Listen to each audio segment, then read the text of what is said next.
Ek is Marie-Louise Smith van Action Coach Business Coaching hier in Bloemfontein. Vandag gesels ons met Marlien Lindström van Labourstop. Welkom by ons Marlien. Baie dankie vir die geleentheid om hier te wees. So Marlien is die eienaar van Labourstop en sy is betrokke by al die menslike hulpbronne komponente by besighede. En sy is een van my strategiese vennote wat help bou aan my Action Coach besigheid. So Marlien, wat is anders aan my benadering by Action Coach?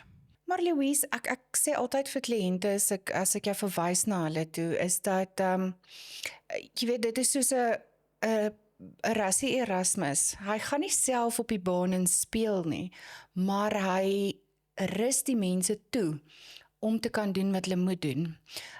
Ek dink dit is baie belangrik dat mense die verskil tussen 'n coach en 'n konsultant wat alles uit jou hand vat en jou skoenveters vasmaak, te moet besef. En dit is daar waar jy inkom. Jy leer hulle dit.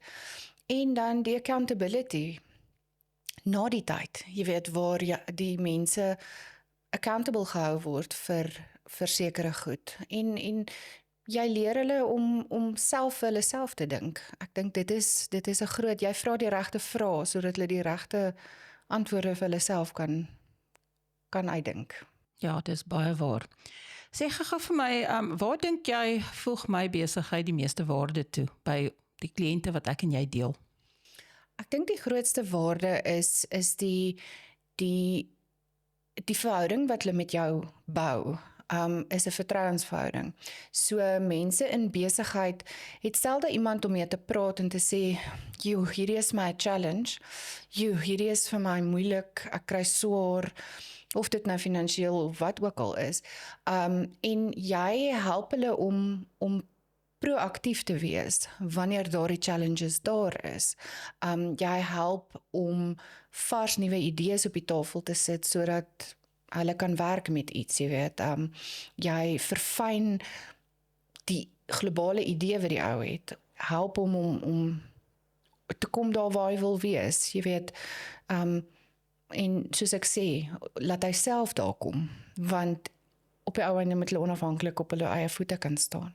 Ja, dis baie waar, want om in besigheid te wees is 'n baie alleen journey eintlik maar. Inderdaad, nee, dit is. Marlien, so hoekom bly jy kliënte na my toe verwys? Vir my gaan dit uit en uit daaroor dat daar baie besighede daar buite is wat verskriklike potensiaal het met die regte leiding, wat ek glo definitief by jou daardie leiding kry, is daai leiding help daai mense om hulle besigheid te groei. En subsequently groei my besigheid ook, want daai kliënt word 'n groter kliënt. En ja. Marlien, baie dankie vir jou tyd. Het was baie lekker om met jou te gesels. Altyd lekker om jou te sien.